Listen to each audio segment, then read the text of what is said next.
Hello, and welcome to English Bio Talk. I'm Anna. Do you ever feel stuck when you're speaking English? You know that feeling when the words are right there in your head, but they just won't come out of your mouth? You hesitate, you search for the right vocabulary, and the conversation feels difficult. It's frustrating, right? What if I told you that you could change that? That you could build real, confident fluency in just 15 minutes a day? It sounds too good to be true, but it's not. In this video, I'm going to share 10 powerful, life-changing habits that will help you speak English naturally, confidently, and fluently. These aren't complicated grammar rules or boring textbook exercises. These are simple, practical habits you can build into your daily life, starting today. And you absolutely must stay until the end, because our 10th and final habit is the secret sauce. It's the one that ties everything else together and will completely change the way you think about learning English. Trust me, you don't want to miss it. Before we dive in, if you are serious about finally becoming fluent in English, do me a quick favor. Hit that like button and subscribe to English Bio Talk right now, and don't forget to ring the notification bell. That way, you'll never miss a video that could help you on your journey. Ready? Let's get started. Habit 1. Think in English. The very first habit, and maybe the most important, is to start thinking in English. Now, I know what you might be thinking. Anna, how can I think in English if I'm not fluent yet? It sounds like a difficult task, but it's all about starting small. Most learners have a habit of thinking in their native language and then trying to translate everything in their head before they speak. This is the number one reason for slow, hesitant speech. It's like having a slow, inefficient translator inside your brain. It takes time, energy, and the sentences often come out sounding unnatural because grammar structures are different in every language. The goal is to remove that translator. You want a direct connection between your thought and the English words. So, how do you do it?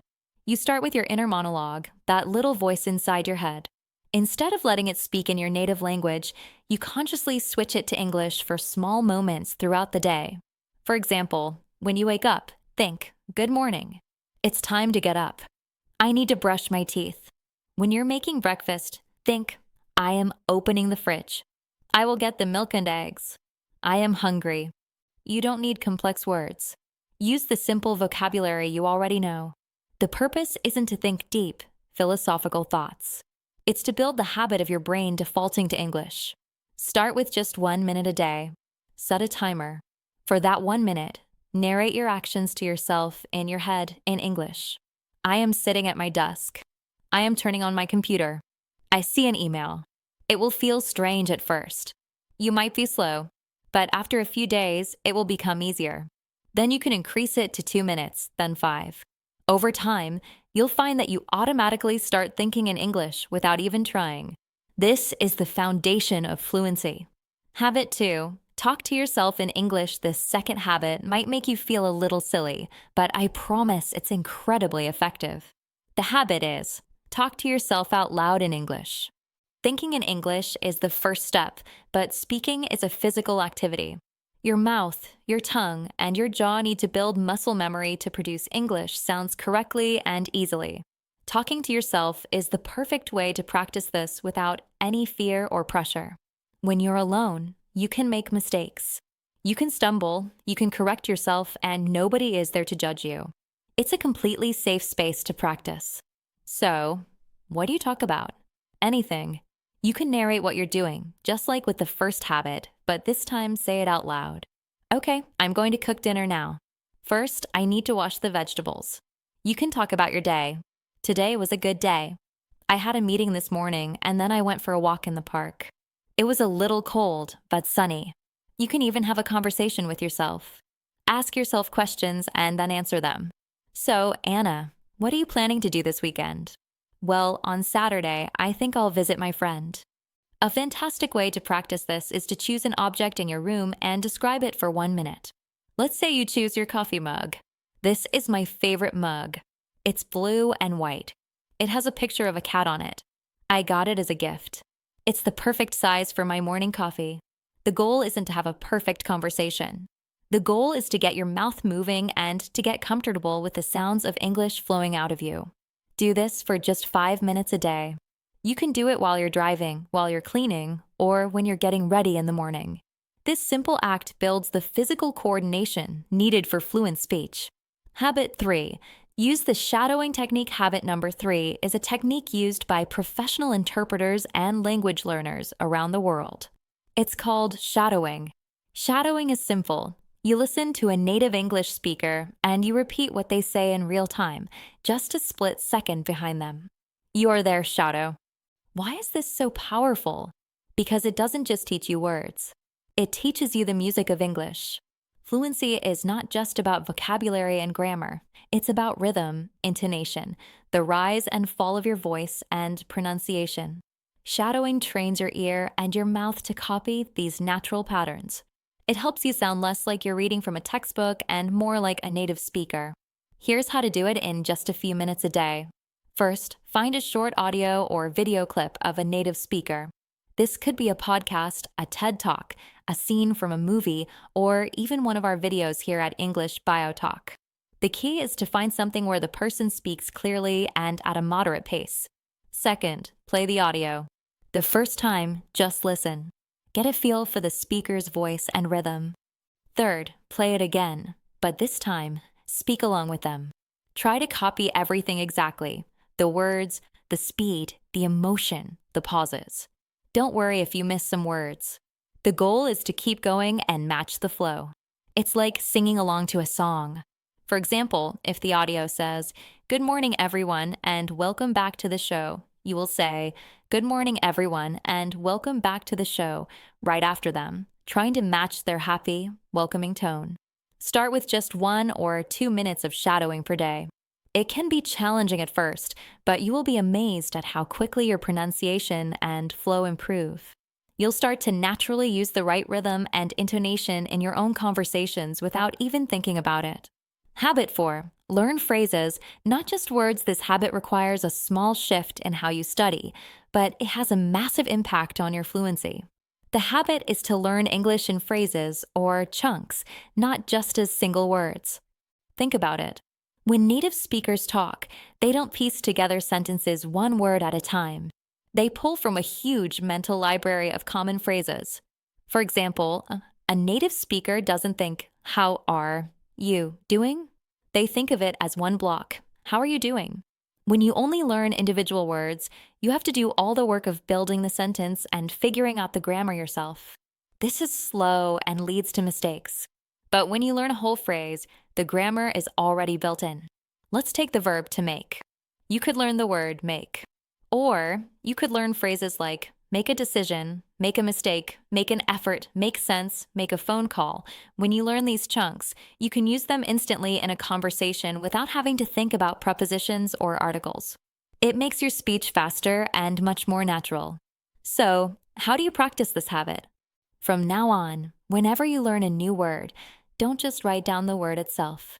Look for common phrases that use that word. A good dictionary will often provide example sentences. You can also simply search online for something like common phrases with the word get. Keep a special notebook, either physical or digital, for these phrases. Don't just write them down. Say them out loud. Create your own sentences using them. For example, if you learn make a decision, you can practice by saying, "I need to make a decision about my vacation." Spending just 5 minutes a day reviewing your phrase notebook will arm you with ready-to-use expressions that will make you sound incredibly fluent in real conversations. Habit 5. Practice 1-minute monologues. Habit 5 builds on our earlier habit of talking to yourself, but it adds a little more structure. This is the 1-minute monologue. A monologue is when one person speaks for an extended period. Practicing this helps you develop the skill of organizing your thoughts in English and speaking continuously without getting stuck. In a real conversation, you often need to explain an idea, tell a story, or share an opinion, and this habit is the perfect training for that. Here's the simple 3-step process. First, choose a topic. It can be anything. Seriously, anything. My favorite movie, what I did yesterday, my dream job, why I love coffee, my plans for the weekend. Second, set a timer for 1 minute. Third, press start and speak about that topic for the full 60 seconds without stopping. The most important rule is this: you are not allowed to stop talking. Even if you lose your train of thought, just say something. You can say, what was I saying? Oh, yes, I was talking about. The goal is to keep the flow of words going. Don't worry about making mistakes. Don't worry about perfect grammar. The purpose of this exercise is to build speaking stamina and to train your brain to keep producing English even when you feel a little lost. The first few times you do this, 1 minute might feel like an eternity. But as you practice, it will become easier. You'll get better at structuring your thoughts on the fly. You can then increase the time to 2 minutes or even 5 minutes. This is a powerful exercise you can do anytime, anywhere. All you need is a topic and 60 seconds. Habit 6. Record your voice and listen back. This next habit can be a little uncomfortable for some people, but it is one of the fastest ways to identify and fix your own errors. The habit is to record your voice when you speak English. We often have no idea what we actually sound like to other people. We don't hear our own pronunciation mistakes or the little hesitations we make.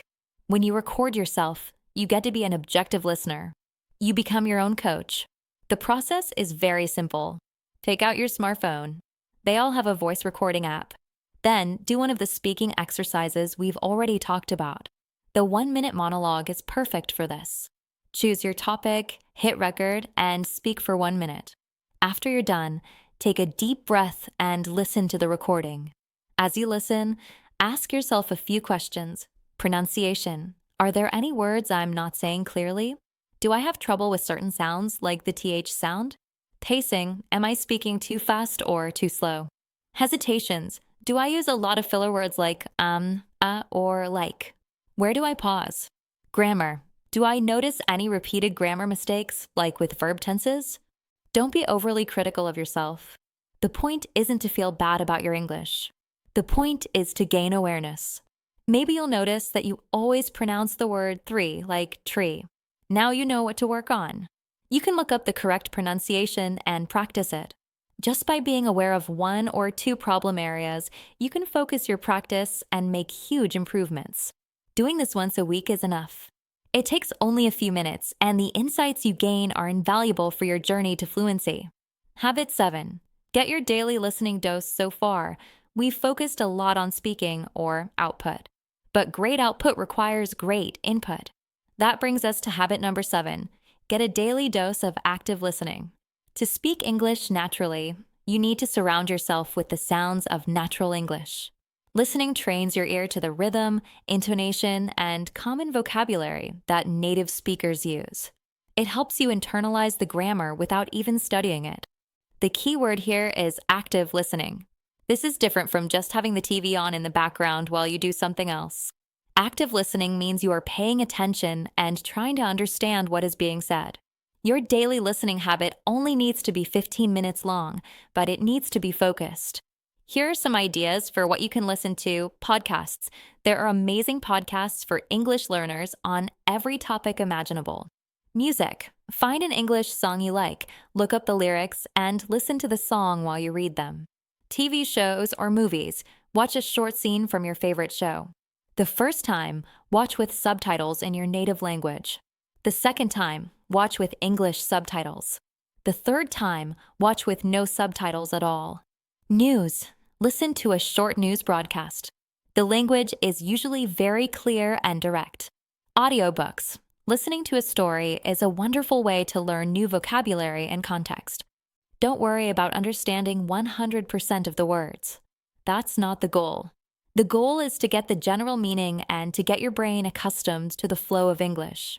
By making this a daily habit, you are constantly feeding your brain with the raw material it needs to produce fluent, natural-sounding speech. Habit 8. Focus on one verb tense per week. Grammar can be overwhelming. There are so many rules, tenses, and exceptions. Trying to master them all at once is impossible and leads to frustration. So, habit number 8 is to break it down into manageable pieces with a verb tense of the week focus. Verb tenses are the backbone of English sentences. Using them correctly makes a huge difference in how clear and competent you sound. Here's the plan. Each week, you will choose just one verb tense to focus on. For example, this week, your focus is the simple past. For the next 7 days, your mission is to notice and use the simple past tense as much as possible. When you're listening, pay attention to when the speaker uses it. When you're reading, highlight sentences in the simple past.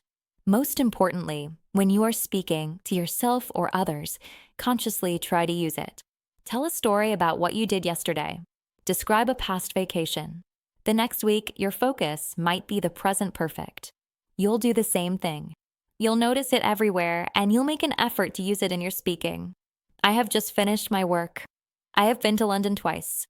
By focusing on one single thing for a whole week, you give your brain time to absorb the pattern deeply. You're not just memorizing a rule from a book, you're learning how to use it in a real, practical way. After a few months of this, you will have built a strong, intuitive understanding of the most important English verb tenses. This targeted, focused practice is far more effective than trying to learn everything at once. Habit 9. Practice with question and answer drills. Real conversations aren't just one-way speeches, they're a back-and-forth exchange of questions and answers. Habit 9 is designed to train your brain for exactly that, question and answer drills. This habit helps you think on your feet and respond quickly and naturally, just like you would in a real conversation. It's a bridge between talking to yourself and talking to another person. Here's how you do it. First, find a list of common conversation questions. You can easily find them by searching online for English conversation questions or small talk questions. They will be questions like, how was your weekend? What do you do for a living? Do you have any hobbies? What kind of music do you like? What did you eat for breakfast today? Second, read the first question out loud. Third, answer the question out loud. Give a full sentence answer, not just 1 or 2 words. For example, if the question is, do you have any hobbies? Don't just say reading. Say, yes, I do. One of my favorite hobbies is reading. I especially love mystery novels. Pretend you are in a real conversation or an interview. Try to answer smoothly and confidently. Do this for 5 to 10 questions a day. It's a quick and simple exercise. This practice trains your brain to quickly process a question and formulate a response. It gets you comfortable with the structure of common questions and answers, so when you hear them in a real conversation, your brain will already know what to do. You won't have to search for the right words because you've already practiced them. Habit 10. Embrace connection, not perfection. We've made it to our final habit. Thank you so much for staying with me.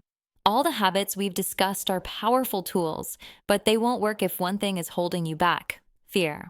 And that brings us to habit number 10, the secret sauce I promised you. It's a mindset shift. The habit is to embrace connection over perfection. What is the biggest enemy of English fluency? It's not grammar. It's not vocabulary. It's the fear of making a mistake. The fear of being judged. This fear makes you hesitate. It makes you silent. It stops you from practicing, and it stops you from ever becoming fluent.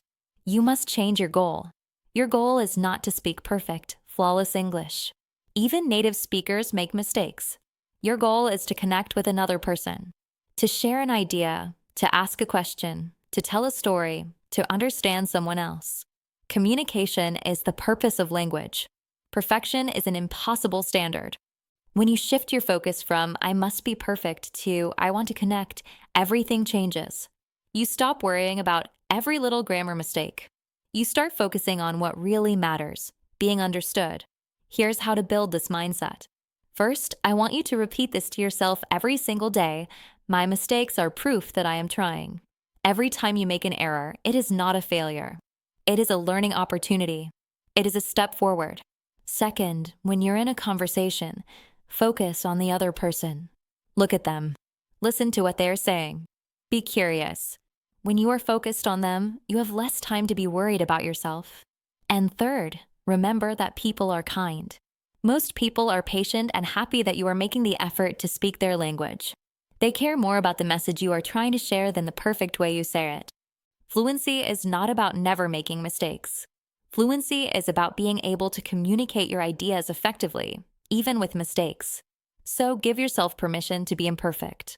Speak, even when you're scared. Choose connection. Choose communication. Choose progress. This mindset is the key that unlocks all the other habits. Music starts to fade back in. Anna, so there you have it. 10 simple habits you can build into your life, starting with just 15 minutes a day. Let's quickly recap. Think in English. Talk to yourself. Use the shadowing technique. Learn phrases, not words. Practice 1-minute monologues. Record your voice. Get your daily listening dose. Focus on one verb tense per week. Practice with Q&A drills. And most importantly, embrace connection, not perfection. Remember, consistency is everything. 15 minutes every single day is so much more powerful than 2 hours once a week. Choose 1 or 2 of these habits to start with this week. You can do this.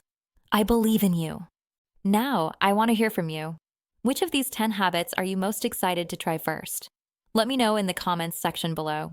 I love reading your comments and hearing about your progress.